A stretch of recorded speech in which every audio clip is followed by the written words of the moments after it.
Today's get together is about igniting a global tidal wave of light.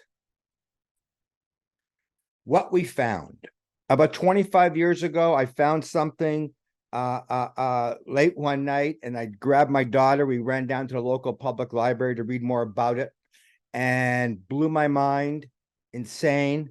And we'll tell you about that in a moment. But what blew my mind was that something that now, considering where we are in the world, is something that can generate that tidal wave of light to end the darkness now, because we're in a state of emergency to stop the impending darkness.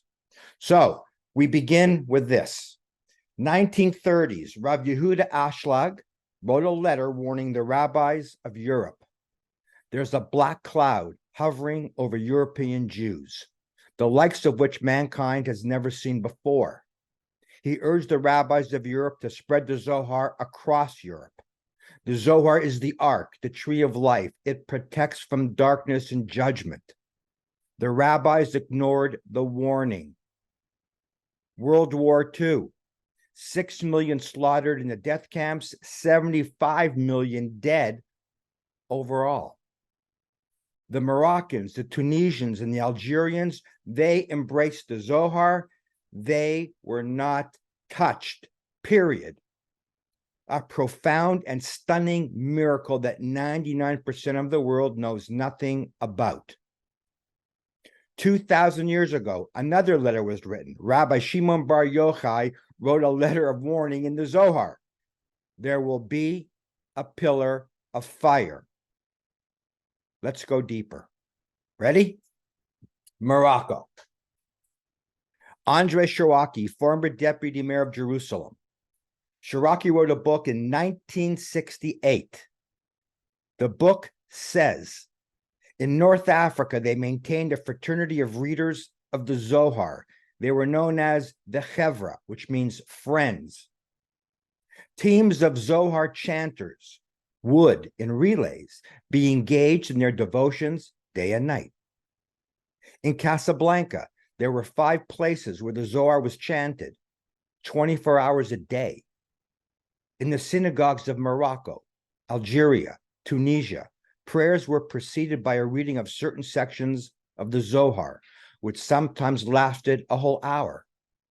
It served as a weapon of combat.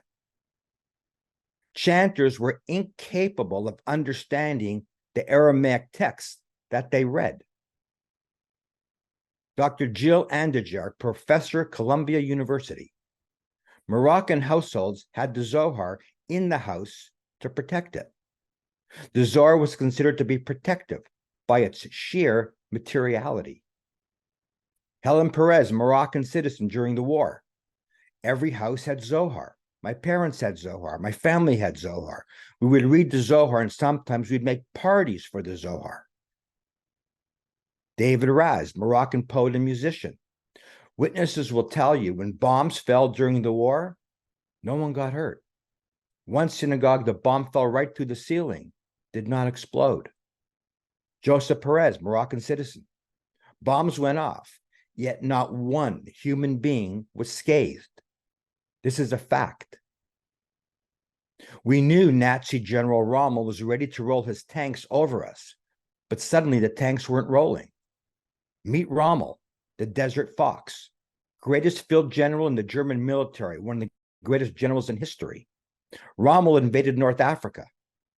Destruction of the Jews was made top priority by Hitler. And so Rommel demanded deportation of 250,000 Sephardic Jews. Morocco had no real army to defend itself against the German war machine. Nonetheless, Muslim King Mohammed issued a now historic response. He said, there are no Jews in Morocco, only Moroccan subjects. That's not the insane part. Rommel just turned around with his entire war machine and left. Let's repeat that. Rommel just turned around and left. To this day, there is no rational explanation why Sephardic Jews remain virtually untouched during the greatest genocide and wars in history. Andre Azoulay, economic advisor to King Hassan II. In Morocco, you've seen no deportations, no Nazism, no concentration camps, and no Inquisition whatsoever. But Moroccans will tell you it was their weapon of combat that protected them. February 14th, 1943, Rommel launches a strike against Tunisia. February 22nd, everything goes wrong. German plans to slaughter Tunisian Jews never materialize. Rav Eliezer Papo, the Kabbalist of Bulgaria, he once wrote, the study of the Zohar is lofty, purifying. Read it regularly, even if you don't understand the text. Hitler and Bulgaria's King Boris, they're allies during the war. March 1943, 8,500 Bulgarian Jews are being deported to Treblinka, which opened its doors on the 9th of Av. While they wait at the train station, King Boris literally calls and sends them home. Farmers had threatened to lie down on the railway tracks to prevent passage of the deportation trains. Not one of Bulgaria's 50,000 Sephardics was sent to the death camps. Morocco, Tunisia, Bulgaria, Muslims and Christians are protecting the Jews. The Bulgarian Jews became the only Jewish community in the Nazi sphere of influence whose numbers increased during World War II. They held symposiums about this phenomena. They didn't know what it was. They didn't know it was the Zohar. I asked the Simon Wiesenthal Center, why weren't they touched? Quote, Rommel's troops took over most of North Africa and the Middle East. They had millions of Sephardic Jews in their grasp. I have to say, we really don't know. So what did Rabbi Shimon Bar Yochai write specifically about our time? In the year 600 of the sixth millennium, the gates of wisdom above and the fountains of wisdom below shall be opened. This corresponds to the year 1840. And every time this happens, when those dates are given, we go through 10-year cycles emulating the 10 dimensions, the 10 Sefirot. So what happened between 1840, starting in 1840 and ending in 1849? And I'm just giving you a glimpse. First photograph of the moon, first movie camera created, the electrical telegraph arrives, and mathematician Bernard Riemann talks about space-time being curved and other mathematical equations that would go on to inspire Einstein to reveal his theory of relativity. But the Zohar says every 60 years from 1840, during the sixth millennium that we're in, the letter Hey from the name of God, the Yud K Vav K, the Yud Hey, the letter Vav, the letter Hey, the Tetragrammaton. That letter Hey is strengthened every 60 years, causing an intensification of light, but of course, potential for darkness and potential for great discovery. So the next date was 1900. Sure enough, Einstein introduced for the first time in history his theory of relativity, which transformed the world. The Wright brothers flew the first airplane. The next date was 1960. That was 60 years later. Russia and the US enter into outer space for the first time in history. Man walks on the moon for the first time in history. Satellites achieve geosynchronous orbit. I'll explain that later. And of course, the Cuban Missile Crisis takes the world to the brink of nuclear holocaust. The next date, 60 years, the next time the window opens, that letter Hey intensifies, 2020. We're in it. 10-year cycle. COVID strikes. It freaks out, and it does polarize the world, creating separation. The worst slaughter since the Holocaust strikes Israel 2 weeks ago. Tensions now peak with fear of World War III. And it's only 2023, 7 more years to go. The Zohar warning. After the troubles have been aroused against Israel, all the peoples and their kings will counsel together against them, and they will raise many bad decrees and come upon them with one mind. And there will come troubles upon troubles, and the later troubles will cause the earlier ones to be forgotten. The coming of the Messiah in the Zohar. Then a pillar of fire shall be seen there, standing from above down for 40 days, and all the nations of the world will see it. The whole world will tremble, and all the people of the world will hide in the caves and cracks in the rocks, and they will not expect to survive. Rav Ashlag says, Israel will be the first to be burned by the invention of the atom bomb if you don't spread the Zohar. Quote from the Zohar, Israel will be tested in the last redemption, but the wise shall understand. Who are the wise? It refers to those that put their effort into the splendor called the Zohar, which will be Noah's Ark. They are from the side of Bina, which is the tree of life.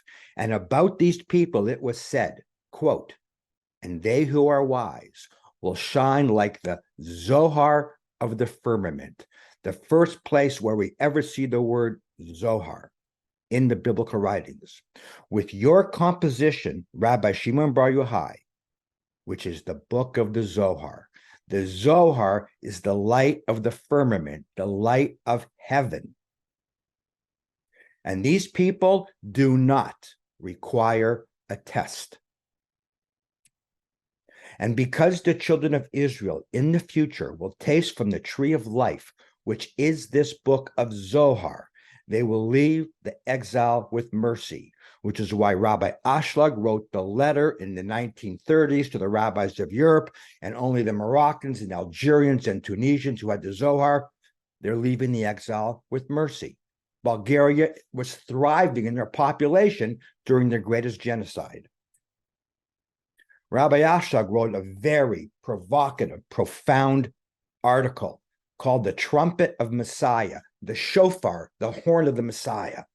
We all know, we're told in biblical writings, in Christianity, in Judaism, there will be a great trumpet that is blown to herald in, to usher in the redemption of humanity, the arrival of the Messiah, the end of death and all darkness beyond imagining.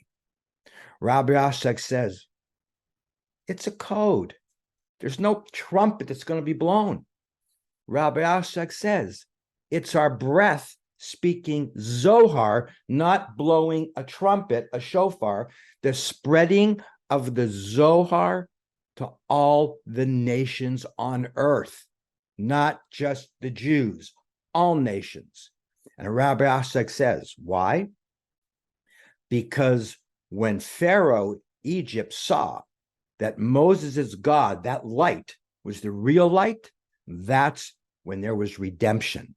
Redemption will only happen when that light is spread and shown and proven to all the nations of the world in their own lives. They experience the miracles. They receive the light that is our duty to bring to the world. The Zohar must reach all nations, he says, Rabbi Ashlag, to ignite the redemption. The Rav told me many times, personally, alone, do not focus on the Jews. We need the Christians and the Muslims to bring the redemption. Karen told me since day one, 30 years ago, the Bible Belt, the Bible Belt, the Bible Belt. It almost happened in the 17th century. Zohar is known as the Prisca Theologia among Sir Isaac Newton, Wilhelm Leibniz, Henry Moore, who was Isaac Newton's teacher, and we've got a nice typo there. The last person there is Mercury van Helmont. It says Henry Moore. These were the greatest minds of the scientific revolution. They all had the Zohar, and they believed, these are the greatest minds of physics, that the Zohar was the Prisca Theologia, a Latin term which means the primordial wisdom. And they believed deeply that only the Zohar would unite Christians, Muslims, Jews, and reconcile all of science. Take my NASA lecture course if you want to hear the details. This is Isaac Newton's own handwriting, where he's writing about the Zohar, Rabbi Akiva, Rabbi Shimon. And Newton even took a shot at writing Hebrew because he believed in the power, the divine power that radiates through that universal alphabet called Hebrew, belongs to all people. It almost happened in the 18th century. Meet Ezra Stiles. He was the president of Yale College. He wrote this letter, that's his handwritten letter, writing about the Zohar, telling Benjamin Franklin, go to Europe, bring back the Zohar to American shores. The Zohar ended up on American shores within 2 years.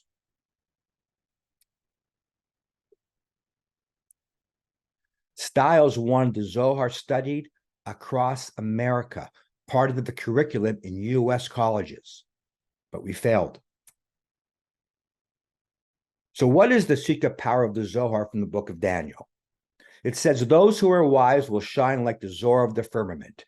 So those who are wise, says the Zohar, are the Kabbalists. And then it says, and those who lead many to righteousness. Those of us who connect people to the Zohar will shine like the stars forever and ever.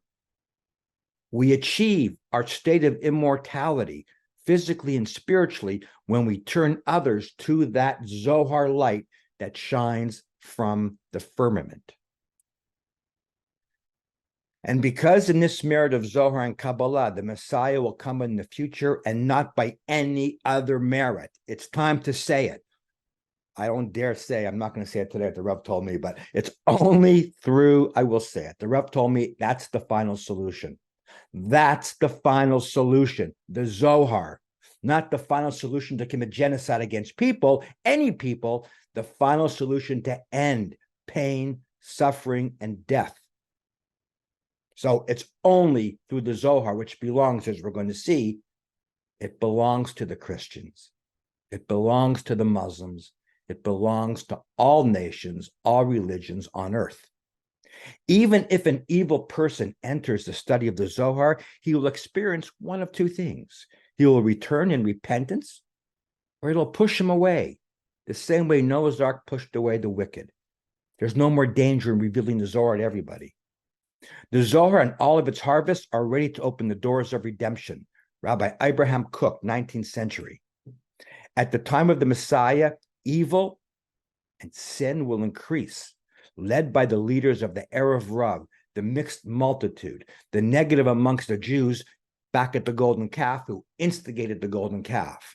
And then, amid all this evil and sin, then the hidden light will appear out of heaven, the book of Zohar.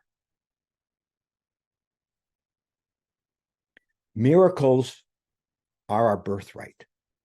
Every redemption that we've experienced was through a miracle. We got out of Egypt through the miracles of the 10 plagues, the parting of the Red Sea, the miracle of Hanukkah, the victory over the Greeks, the miracle at Purim, Queen Esther. It's always miracles. And today we sit here and we fight and we wage battle, like the Rav told me, on the physical level, winning battles, but always losing the war. Fighting on the physical level only instead of harnessing our birthright. We create miracles. The Zohar is the technology for miracles. The purpose of the Israelites, bring that Zohar light to all the nations, period. That's our function. So, the evolution, what happened? Moses on Mount Sinai. The Jews built the golden calf. We lose the connection to immortality. The whole world, because all nations experienced revelation on Mount Sinai. All nations. We all had bliss and immortality. We built the golden calf. We cost the entire world immortality and paradise redemption.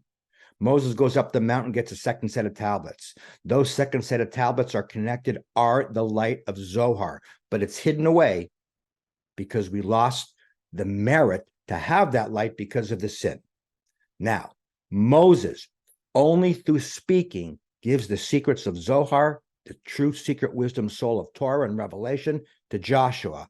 Joshua speaks it by word of mouth to the 70 elders, and it gets passed down to a tradition where you only speak it. That's the breath the shofar that Rabbi Ashok speaks about, the trumpet of the Messiah. We're speaking the wisdom.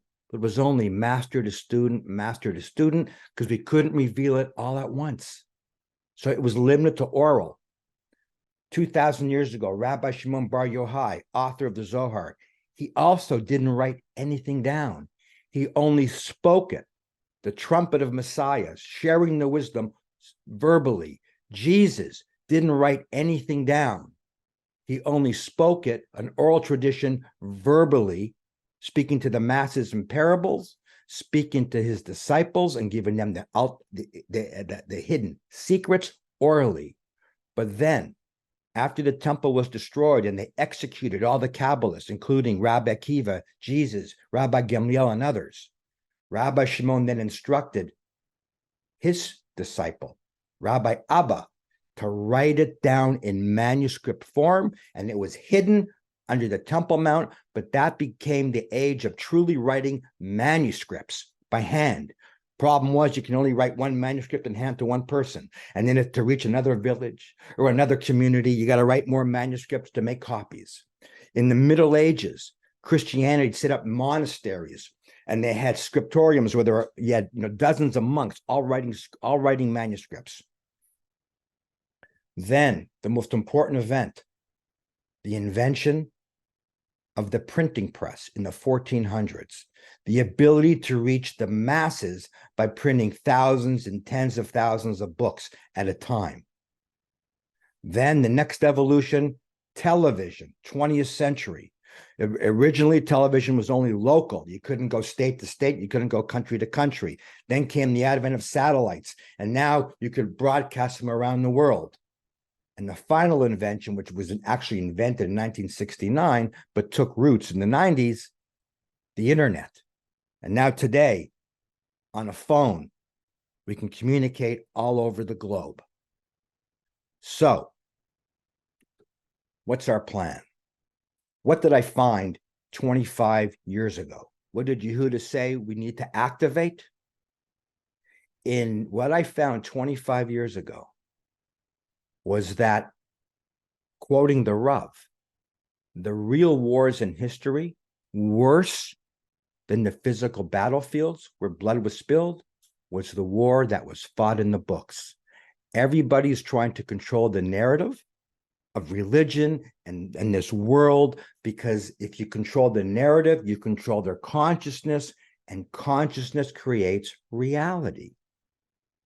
So they were battling to get on those printing machines to control the narrative like never before.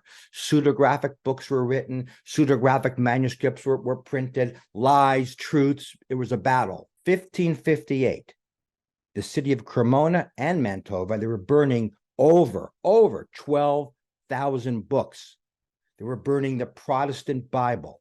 They were burning the Quran. They were burning all the Jewish Talmud and Jewish books. But Pope Paul IV authorized the first ever printing of the Zohar. The Zohar was printed for the first time in history in Mantova, Italy.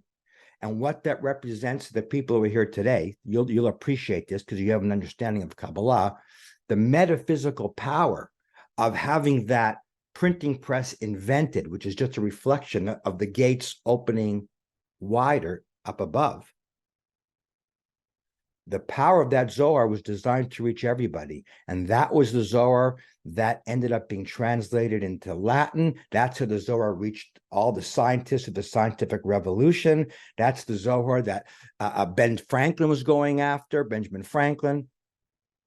So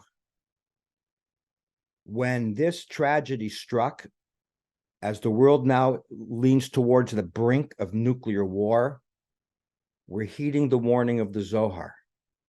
And it was an absolute miracle because there's only a few of those first ever printed Zohars in the world. We have one of them. We are going to bring that original printed Zohar to Christians and Muslims throughout the world. Full stop. An unprecedented effort like never before. No We'll do classes, no lectures. We're going to make it available free, downloads online all over the world. I'll show you a picture of that first Zohar ever printed. That's it. 3 volumes, the original. We're going to adapt that Zohar and add elements from the Zohar, highlighted from the text, that warms the hearts, inspires, reconciles, unites Christians and Jews with the secret teachings of Jesus. The same with Islam. We have all these secrets that we've been accumulating for the last 30 years. Now is the time. Let me now pass this over to Yehuda Berg to talk about what we're going to be doing. Okay, so let me take you back a few years when I'm going to go backwards, and then we're going to go forwards and figure out what we need to do in this time. When the Rav and Karen, my parents, wanted to first print the Zohar. They were living in Jerusalem at the time. The year is 1978, 77. And from all the people in living in Jerusalem, from all the people, they found the one person that the Rav said he needs to print the Zohar. His name was the Quran calls Jesus Isa. The person who printed the Zohar, his name was Isa. The first Zohar ever printed by the Rav and Karen was printed by a guy by the name of Jesus, which is just, from all the people, the Rav chose him. They moved back and forth to we moved back and forth to Israel, to New York, New Jersey. We went back and forth. He started for free. He was one of the most amazing people. But that's just the beginning. That's just the beginning. The fact that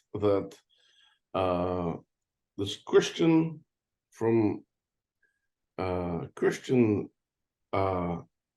person who lived in Jerusalem, he's the one that the Rav decided needs to print the first Zohar ever printed by the Rav. Now, moving forward, when the Rav decided, okay, what are we going to do with this treasure that we have? So the Rav started visiting all kinds of countries. The Rav went to Morocco, Tunisia. The Rav gave to at the time, King Hassan II of Morocco, into Tunisia. The Rav gave a Zohar to the Imam of Tunisia, and different places in the world to try to spread Kabbalah and try to spread, as the Rav called it, the wisdom of love, the gift of love.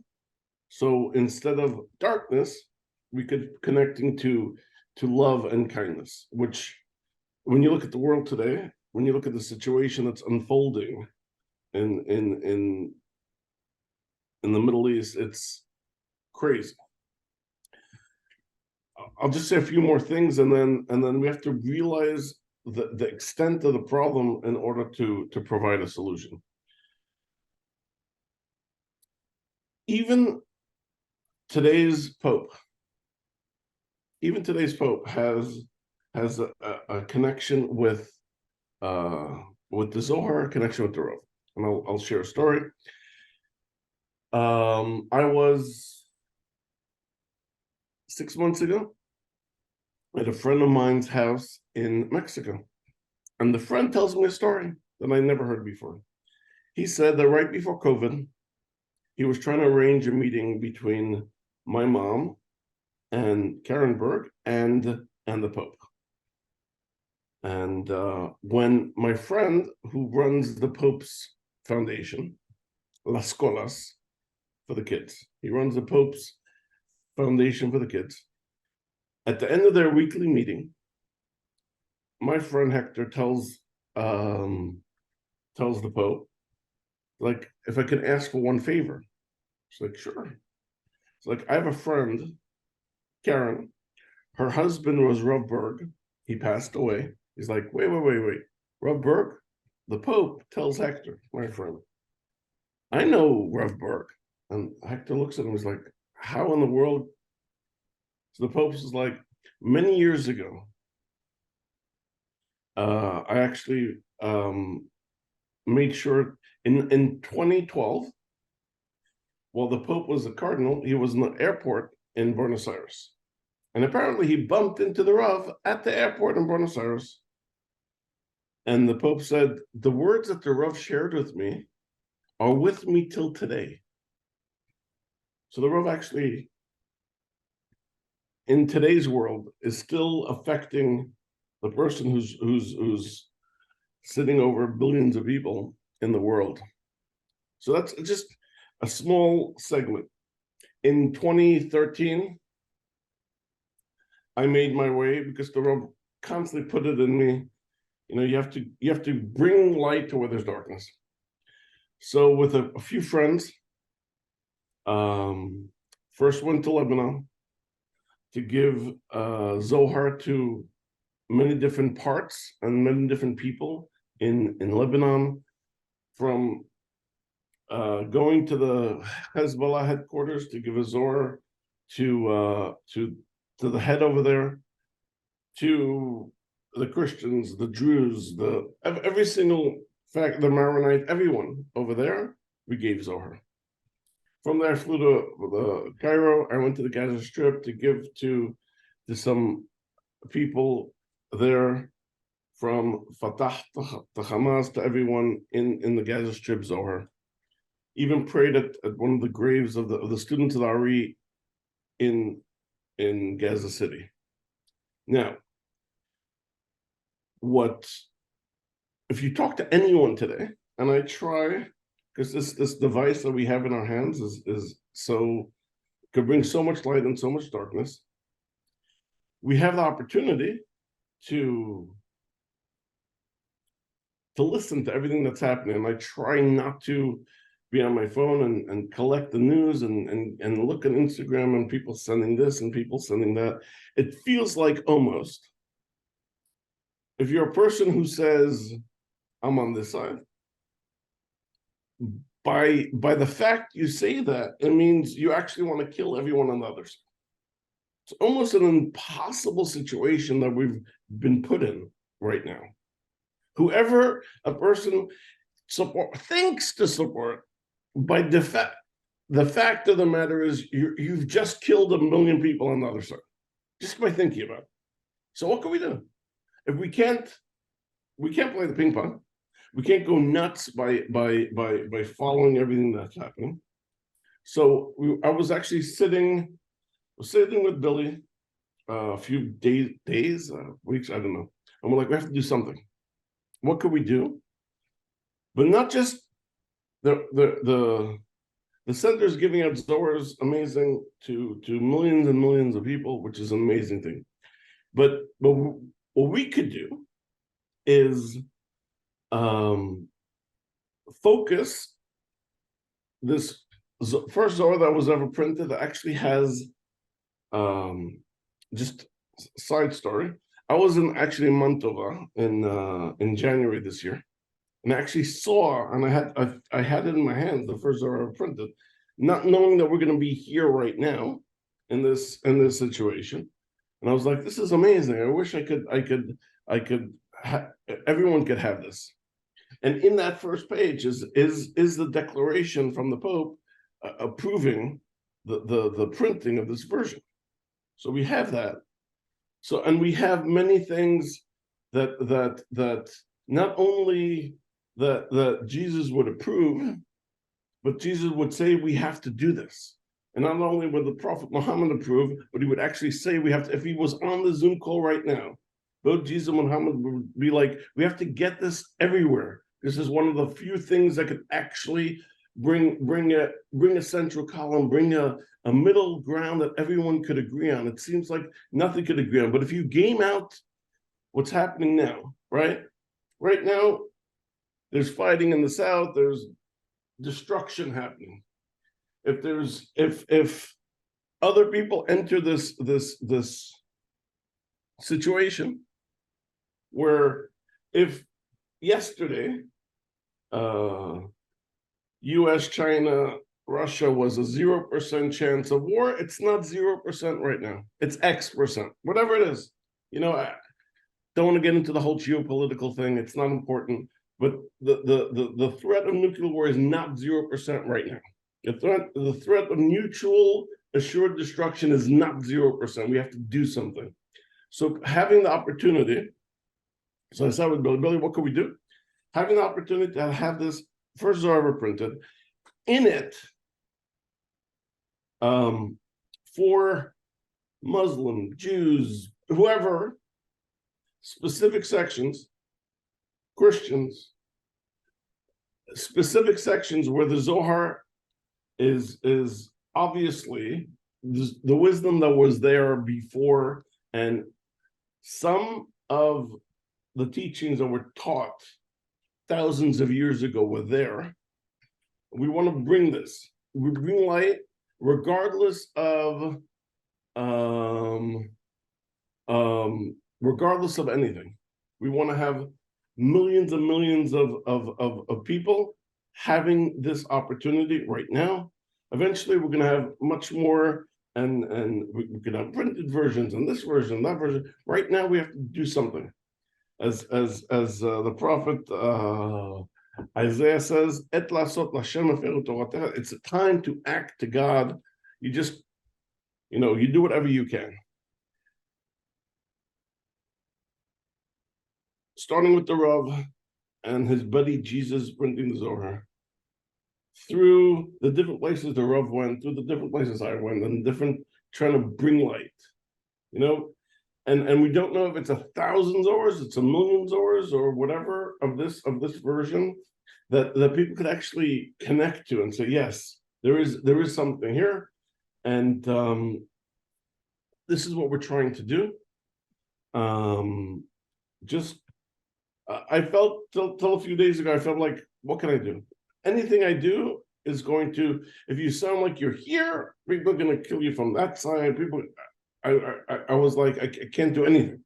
I felt so impotent to do anything, to move. But now I feel like to do something. It's not everything, because it's just the beginning. But if we get 1 million out there, maybe that's just the start. So hopefully we'll get somewhere. Hopefully we'll move somewhere. Billy, what's the plan? So the plan is take the secrets that we receive from the Rav about Jesus and Muhammad and Kabbalah, science and Kabbalah, put it in, take this 1558 Zohar, which it'll be the first time it's been printed since 1558, and put the secrets that unite Christians, Jews, Muslims in there, one for Christians, one for Muslims. It's an emergency task force now, which is to get downloads going in the Christian world, in the Muslim world. We've made inroads with some very powerful people who just got introduced to the Zohar and the Zohar in Islam. They're blown away. So when they feel the light, they want to help. You don't have to teach, you don't have to preach. Just let them feel the light. They want to help, and the door is open. Another time when we'll get together, the miracle of how we got the Zohar within 7 days of trying to get it, when there's only a handful in the whole world, and then it's ready to go to be printed as hard copy, to be printed as just to be used as a download. That in itself is a miracle. I get the chills now because I'm thinking what happened. I don't want to share the story now. There's no time. So the Zohar itself says it's called the Zohar because of the verse in Daniel 12:3. Those who are wise, the Kabbalists, will shine like the Zohar of the firmament. And those, that's us, who turn others to righteousness, we will shine like the stars for eternity. So this is our time. This is not about growing, from my perspective. It's not about growing the wisdom. It's about the end game, redemption. We need to raise $250,000 to buy media, to build websites, to do the whole back-end logistics, to get the Zohars downloadable all over the world, to collect names, to build a brand, build up branding and marketing. We want to be on Fox. We want to be on CNN. We want to be on everywhere we can, either paid media. We have some good people involved now who can get us on those shows, get on the televangelist shows. It's, forgive the term, my son said to me, Dad, it's balls to the wall. We got to go all the way. No more, let's be politically correct. No, this mission is for the scoundrels and rascals and rebels and all of us who stumble and fall and try to do our best. This is our way to redeem the world and bring this light to all nations. So Moshe will give you a donation page. I'm asking you to make it bleed. It's got to really hurt. We need that money. We got to move quickly for the emergency task force stage where we want to stop what's coming. And then once we get things to simmer down or completely, then we're going to start expanding quickly. Documentaries, we're creating right now, we're going to create now with the money, all kinds of content for social media in the Christian world, social media in the Muslim world, content, bits and pieces of really compelling, powerful clips that those who've taken all the courses know we have such insane secrets. We're just going to make it bite-sized. So it touches their heart, ignites their soul, and we get people downloading. It's like what we did with COVID. When there was the lockdowns, Zohars couldn't be shared. We did a printing campaign where people were printing the Zohar at home. People were printing the Zohar at work. People were printing the Zohar in hospitals. I had so many countless miracle stories about people who knew nothing about Kabbalah, but somehow they got the download and they printed it. Insane. Same thing here, but they don't have to print at home. Just download and we'll have the paragraphs in the Zohar from the original Zohar that explains, ideas that Christians it'll blow their mind, but it's not just to blow their mind. Because when they read in that Zohar that it says the Messiah, son of Joseph, will die and he will come back to life again. And they're going to go, wow, that's in Judaism. Wow. It's not about making them say, wow. When they read it and their eyes touch it, they manifest it. We're manifesting through that. When human eyes, the windows of the soul, read those paragraphs, we're manifesting the rise of the Messiah once again. So all this wisdom we're putting in there, it's not to educate people. It's only about light. Hard for us to understand it because we're so, immersed in this physical, the Rav called it the cesspool of the physical world. It's time to turn that cesspool into the waters of the Garden of Eden. We'll be in touch soon. Moshe, please share the information. I thank you from the bottom of my heart for coming here today. And I'm thrilled and delighted that Yehuda and I are going to be working together. And this was the Rav's dream. And I'll share other things the Rav told me when we meet again other times. So guys, thank you everyone for joining. Billy, I have some questions on the chat. Can I Any share with you? Any questions for Yehuda? Me, we got a few minutes. Okay, we have a few minutes. The first one would be someone was asking, how much do you need total? We're going to raise $250,000. We need $100 million. The Rav said we need, a dear friend of mine, 25 years ago, maybe longer, asked the Rav, what do we need? Because money is energy. If it comes from the Satan, it creates darkness in the world. If you bring it down to the light, it'll bring the Messiah. He asked the Rav, how much do we need, Rav, to make the Zohar achieve ubiquity, where everybody knows the Zohar all over the world? Rav said it's $1 billion. Whether it's cash, whether it's media time, whatever it's going to be in value, that's what it's going to take. So we are not stopping. We're going to everybody. We're playing all of our cards now. We're showing all of our cards. We're going after everybody we know. We got some good people on board. We're not stopping the fundraise and the dissemination of the digital Zohar, then the printed Zohar, and more secrets until we're all dancing in the streets because global peace and immortality has arrived. And at least I'm going out fighting. So it's not stopping till the job gets done. Oh, let me just add one thing, very important, very, very important. Let me share my screen. I'm sorry. Let me share my screen to show you one more thing. So that's the original Zohar. There are a certain number that have been printed. They are numbered. That's it, 3-volume set. We have 10 of those. For those that donate over 10,000, we have 10 of those to give away as a thank you from the bottom of our hearts. So if you do have questions, please let us know. There is a question here on the chat. People are asking about, what about Zohar.com? Zohar.com, what you're doing. Ingrid is asking. This is a separate project from Zohar.com. This is focusing only on the 1558 Mantova Zohar because of the metaphysical power behind it, being that it was approved by the Pope while they were burning all these books, being that it's the first one using the printing press. It's spiritual technology. Why wasn't the printing press invented 1,000 years ago? Why only in the 1400s? Why were we not writing manuscripts, 2,500 years ago? Why did Jesus, Prophet Muhammad, they wouldn't write, they only spoke. And then came the writing of manuscripts. The Ramchal, Kabbalist Rav Moshe Chaim Luzzatto explains that we have to earn the revelation of this Zohar light. So first it's spoken, then it's written down, then it's printed, then you have the great Kabbalists who write their commentary. All of this is like watering a seed, and it turns into a tree, and then it has branches and more branches. That process of increasing the technology to disseminate the wisdom is a reflection of what happens in this physical world. So the invention of the printing press is the most significant development up until that point of reaching the masses. And we're going to be combining that with the internet through these digital downloads, because now we can reach the whole world immediately.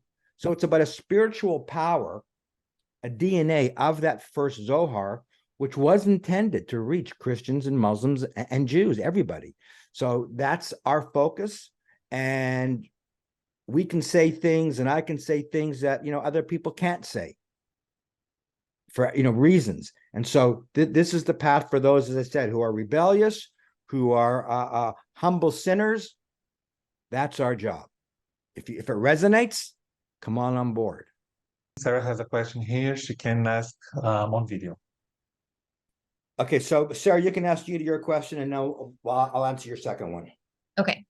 I'm wondering if it would be the best idea to direct tithing dollars, which for us go to the center, because we've always been taught it's best to put that money where it reveals the most light.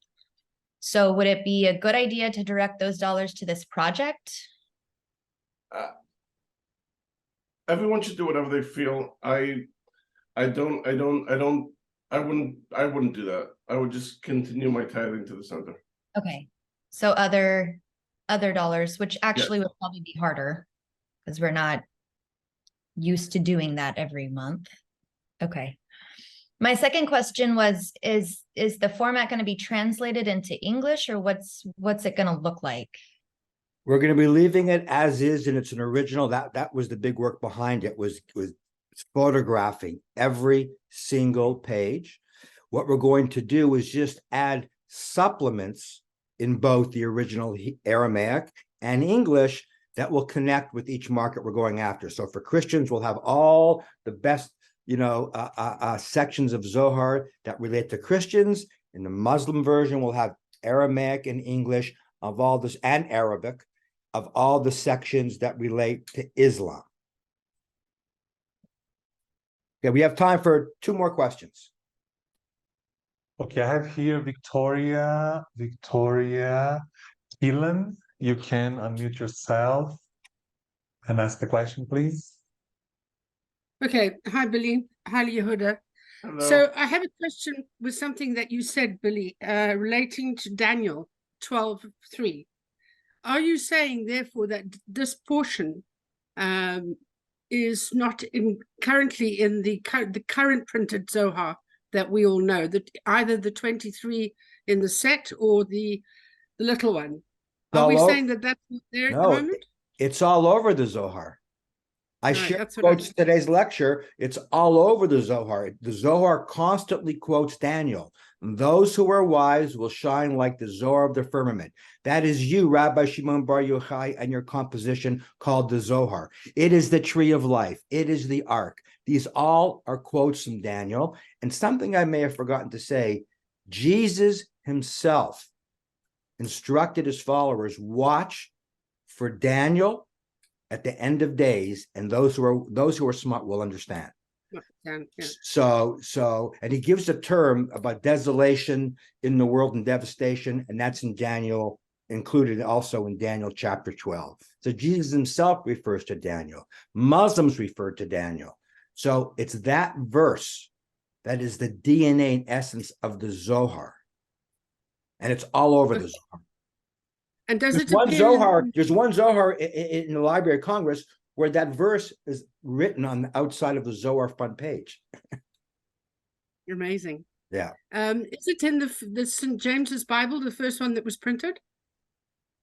Because I understood Daniel was excluded. Don't know. The whole thing of that. No, You don't know. Don't know. Okay. All right. Thank you. Okay. We have time for one last question. Wow. There are many questions here on the chat. People, just remember you can always email courses@billyphillips.com, reply to what we sent you. So Billy and I can help you answering all of that. So one final question would be from, okay, Hector raised his hand, and that's the final question. Please, Hector.